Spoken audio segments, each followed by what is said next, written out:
aksara Bali ya sebenarnya aksara Jawa juga, tapi kan beda bentuknya.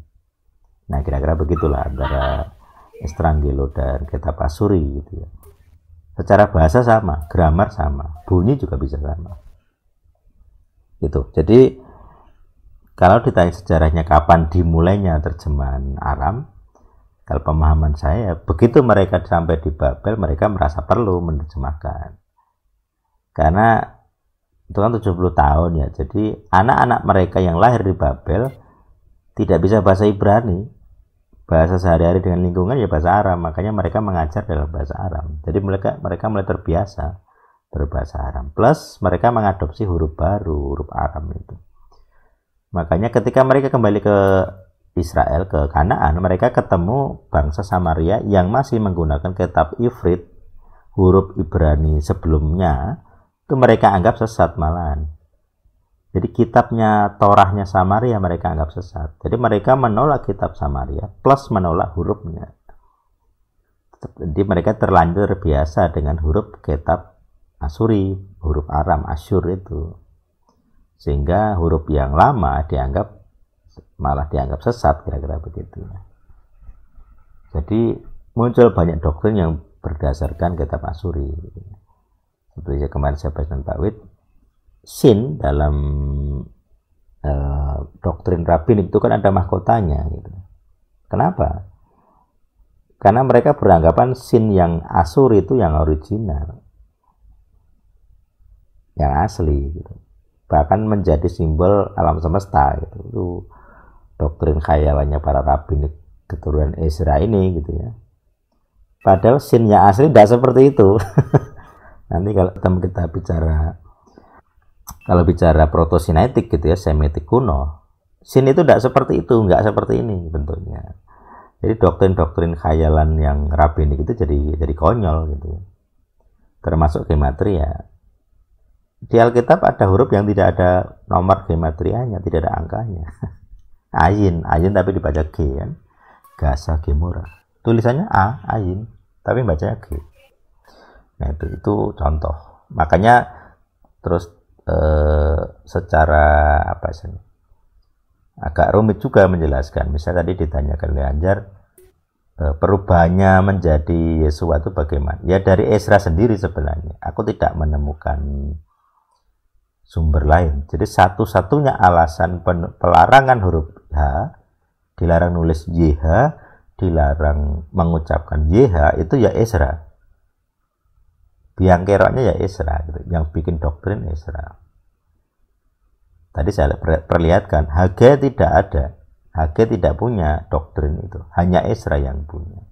Jadi ya pionirnya memang Ezra, dia sendiri yang mengajarkan itu, yang melarang itu ya Ezra itu sendiri. Sedangkan Zadok nanti muncul golongan Zadok gitu ya, yang imam, yang kohen, pengurus bait suci itu tidak cocok dengan Ezra, menolak segala macam ajaran Farisi gitu ya, bahkan menolak kitab-kitab tambahan. Jadi zaman dulu kanonnya Saduki tidak ada Tanak, hanya ada Torah. Tanak secara total tidak diakui. Jadi Ketuvim, tulisan-tulisan tidak diakui. Nafiim, kitab nabi-nabi tidak diakui oleh golongan Sadok ini. Hanya Torah saja. Jadi mereka seperti Torah Samaria, Yahudi Samaria. Selain Torah tidak diakui. Nah, itu. Jadi kalau perubahan Yesua atau Yosua ini tanpa H, itu ya Ezra. Awal mulanya ya Ezra ini. Aku tidak menemukan yang lain. Soal salah benar, ya tadi saya bilang, ada benarnya, ada gunanya maksudnya. Karena memang tujuan Ezra itu kan supaya nama Yeho itu tidak diucapkan sembarangan, hukum ketiga. Supaya orang tidak berdosa dengan tidak sengaja merendahkan nama itu, tujuannya itu. Makanya ekstrimnya ajaran Ezra atau Farisi adalah kalau melakukan penyalinan atau terjemahan nama Yeha tidak boleh, harus diganti kata ganti. Makanya mereka bilang kepada orang-orang Kristen termasuk, kalau kalian mau menerjemahkan PL, Tanak, dan ada nama Adonai, jangan tuliskan YHWH. Haram, dilarang kalian, tidak boleh.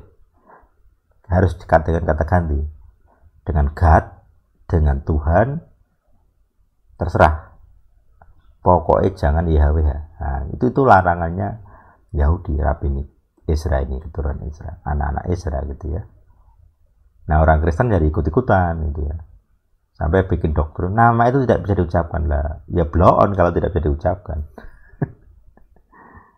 Bisa diucapkan, cuman dilarang gitu. Yang larang siapa? Rabbinik. Nah, masalahnya orang Kristen apa ikut doktrin Rabbinik? Tidak. Kita tidak ikut. Kalau ikut ya kita akan jadi aneh gitu kan. Satu, kita tidak mengakui Yesus sebagai juru selamat. Kita tidak bisa mengakui Yesua atau Yesus sebagai Masiah, tidak bisa. Kalau kita ikut doktrin Rabbinik. Kan jadi aneh gitu. Kamu ikut doktrin Rabbinik tentang larangan YH, tapi kamu melawan Rabbinik di ajaran-ajaran lain. Makanya ya silahkan putuskan akan ikut yang. Tapi kalau saya secara penulisan saya tidak akan ikut ajaran Ezra. Kalau Yeho ya saya tulis Yeho gitu. Tetapi mungkin saya akan ucapkannya Yesus gitu. Tulisannya Yeho saya ucapkan Yesus atau Yesua. Dengan alasan mirip dengan alasannya Ezra supaya tidak melanggar hukum ketiga gitu. Ya itu jawaban saya itu Anjar. Saya nggak tahu memuaskan atau tidak, tapi setahu saya itu Ezra ini yang memulai gitu. Dan saya tidak bisa menyalahkan Ezra juga gitu. Karena memang punya alasan sendiri. Jadi artinya begini, saya secara jelas mengakui memang DPL itu ada 2 atau 3 aliran doktrin minimal ya. Jadi doktrinnya Ezra dan alirannya Hagai tadi.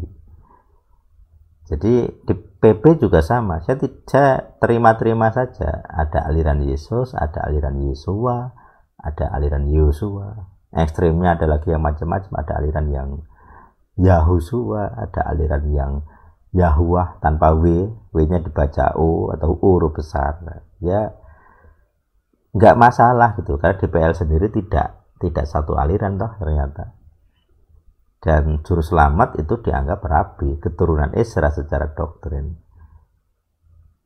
Dan dia juga terbukti mengucapkan kata-kata Aram dalam bahasa sehari-hari. Jadi ya saya tidak bisa menganggap nama Yesus salah gitu. Karena ada sejarahnya, ada tujuannya, dan tujuan itu baik gitu ya. Maka batasan-batasan ini kalau kita di El Sadik, apalagi secara orang Kristen, saya akan ikut yang mana gitu. Kalau kita aliran Kristen Yunani yang nyebutnya Yesus gitu. Kalau alirannya Secret Namer, Mesianik atau aliran Yahudi ya pasti nyebutnya Yesua gitu.